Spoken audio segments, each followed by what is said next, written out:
This will sound a little philosophical, and I'm genuinely curious about this. So, this is a surreal moment for me. Why is this surreal? Like I said, I'm sitting in front of you, in front of so many legends that I've literally admired growing up.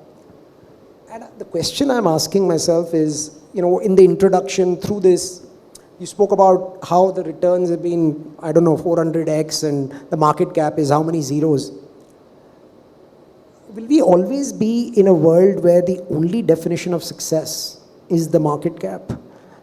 Are we ever going to get to a point where we celebrate other aspects of success just as much, if not more?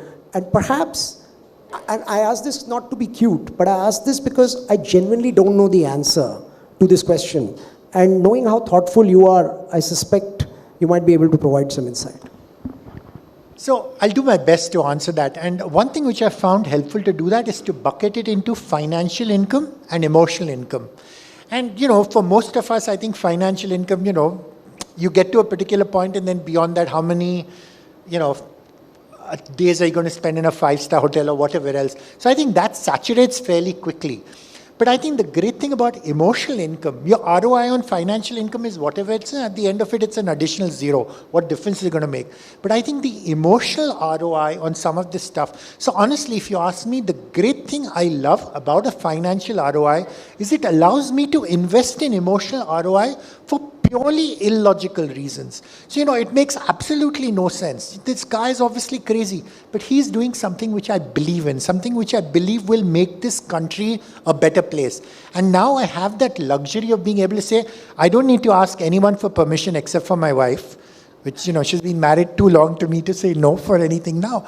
And that's all I require. Then you can do a lot of this crazy stuff. And honestly, the amount of joy which you get, I always tell people, public markets are great, you see your value going up, but then beyond a particular point, it's just a number on a screen.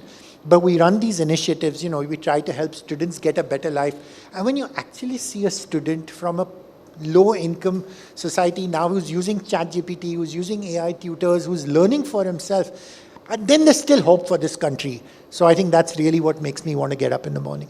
Thank you. I knew you would give me something insightful.